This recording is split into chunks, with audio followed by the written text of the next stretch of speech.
reactor is a very fancy word for it, but it's really just like a water park. There's a wave pool, there's splash zones, and it's really just a beachside resort. So I embarked on an evil ocean, as is a tradition on this channel, because we're looking for an undead whale. That being said, I embarked on a gently evil ocean, and it has been really fun. I created a giant desalination plant that I would like to show you all right now. So a Dwarven Reactor describes when you exploit a quirk in the physics engine of Dwarf Fortress, namely that it is possible to produce a lot more power from running water than it takes to pump water up into the air, as you're seeing in this footage here. We have pumped ocean water clean, so it started as salt water, but we have pumped clean, drinkable water high up into the stratosphere, and we've done this for a number of reasons. It's quite easy, and it does actually produce more potential energy than it takes, so this is kind of breaks the laws of thermodynamics here, but we do it all the time in Dwarf Fortress. What you're looking at is, okay, so let me just break it down and explain the parts. So what we have is a vast ocean, which I tested, and I confirmed that there's not enough current in the ocean to just get free power off the motion of the ocean, so to speak. So what I had to do instead is I found it's a tide pool,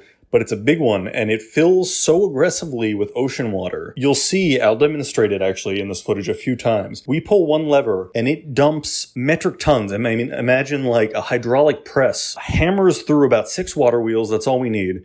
So we produce about 600 power automatically, and then we cut that water source, but there's so much water and there's so much pressure that vents from that we were able to harness about 600 power, per second, per tick of the game, 600 power for like the next 5 minutes. And over that course of time, you'll see here, I think about 8 screw pumps are just pumping water straight up into holding tanks, into cisterns, which we can then use for gravity-fed anything. And the nice thing so this is a little inside baseball if you don't play that much Dwarf Fortress. Screw pumps, one of the reasons that they're useful, they can move liquids up, of course, but in the case of salt water, in the case of ocean water, they will purify it. It will count as like, I don't know, working the salt out of it. It counts as a filtration system. And so for drinkable water, you'll actually see as I go up and down the Z levels, we have wells all along the open lips of these pools. This is honestly one of the biggest factory type builds that I've ever made. I would count this genuinely as a mega project. We have wells all along that are accessible by all the dwarves. They use it for hospital, for anything that they need when they need to clean or wash or anything. They just go to these reservoirs and they get it done. It's not dangerous. I've never had a dwarf fall in. In fact, some of the footage you're going to see on the left-hand side, sometimes towards the bottom, sometimes towards the top of the screen, and you'll see a bunch of dwarves hanging out. And part of what we're doing there is that is a hangout spot. One of the levers, we're going to demonstrate that as well, hits them with a freshwater waterfall, which if you know about Dwarf Fortress, you know that nothing relaxes a dwarf like a nice freshwater waterfall shower. Now, they hate being caught in the rain, but they love that shower, so they hang out. Actually, so even though this is an evil ocean embark, the friendships that these dwarves have formed are like really especially good. I don't know what it is about this one. I think that there was a lot of hardship in the beginning, and there was a lot of downtime where the dwarves were just hanging out together because I didn't have jobs for them because we didn't have the things we needed. We didn't have wood to build this factory, So they hung out a lot, and there's been a lot of marriages and families and stuff. It's actually really nice. This has actually been a really heartwarming embark, even though it's technically an evil embark. We killed a few zombies. There have been some really malicious ghosts, and I'm going to talk about that in my next video, actually. We're going to go deep on ghost busting. I'm calling that now, or maybe I should edit that out so no one takes my idea. But this has been a really heartwarming, especially for some reason. The dwarves are getting along well and having like good stories. But that's besides the point. We're talking about this Dwarven Reactor desalination plant, the water batteries. So we use that for the waterfall, and then also you'll see as we return to the structure there that the dwarves are hanging out on, it has fortifications all around, so there's no way to wash into the ocean. We will hit them with crazy amounts of water to the point that it will hit swim point. So this is actually a dwarven swim trainer as well, because the water occasionally hits 3 or 4, which will cause dwarves to swim. It'll force them to practice swimming, and if they can't swim, they'll start to drown. But the water drains quickly enough that it's just a moment. It's almost like being in a wave pool. Like you're just practicing as you ride these waves, and if you get in over your head, it's over in 1 second. So we are passively training all the dwarves while they hang out. We force them to hang out in this wave pool, and they enjoy it because it's fresh water. It's a freshwater waterfall, so it actually improves their mood. It trains them in swimming, which is important on this big ocean embark. So yeah, we're really making the ocean work for us in this. You'll also notice around lands immediately around the reactor are farmlands. And you might argue maybe that's not a good idea. You know, you shouldn't put farmlands directly next to a reactor.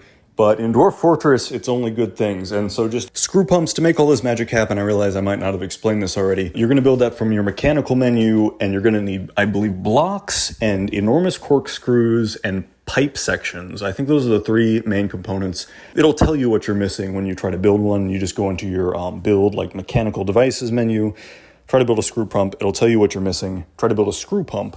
Let me get a second take on that. Try to get a screw pump. Try to build a screw pump. It'll tell you what you're missing. And with that, you can take any liquid and bring it up Z levels. It's really the only way to do it. You know, all liquids will flow down Z levels from gravity, but the only way to get them up is with screw pumps. And if you're going to do that with magma, make sure that all of your components are fire safe. The pipe section, the corkscrew itself, and the blocks that you're using to build it.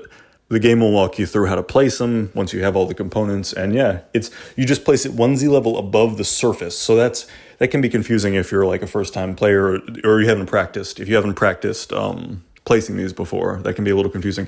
But so go down to the level where it gives you the level of the liquid, like 3 or 4 or 7 or 2, and you might have to toggle that if it's not already enabled in the Steam version. I think it starts off in the Steam version and you have to turn it on. That's a separate video. But so yeah, where it says like 7 out of 7 level of liquid, the Z level above that, you need open air. The screw pump is sitting partially, it takes 2 blocks in a line. It takes up, in terms of space, it takes up 2 blocks in a row or a column, depending on how you place it. And you just place the backside of it over open air, 1 Z level above the surface of your liquid, and it'll pull. I think if the liquid is up to like level 4, it'll pull and pump it out directionally. Imagine it like a little rifle, like you're loading it, the back bottom cube, and then the other cube is then shooting the water out directly in front of it. It's like a little water gun, if that's helpful. It probably isn't. Hopefully the footage that I've shown here is helpful in envisioning how to place these. Pause the video if that's helpful, and you can see how kind of the back end of the screw pump is over open air, and then it's just shooting water directly ahead of itself, ahead of where it's placed on the higher Z level. I hope that made sense. I always have trouble explaining spatial things. This is always my weakness in any Dwarf Fortress video, verbalizing exactly what's happening in a Dwarven machine. That's all I have for today. I'm going to be back pretty soon. I have an idea for a couple upcoming videos, so if you've enjoyed this channel, always remember to like and subscribe if you haven't already. I really appreciate it. It helps grow the channel. I'll catch you in the next one.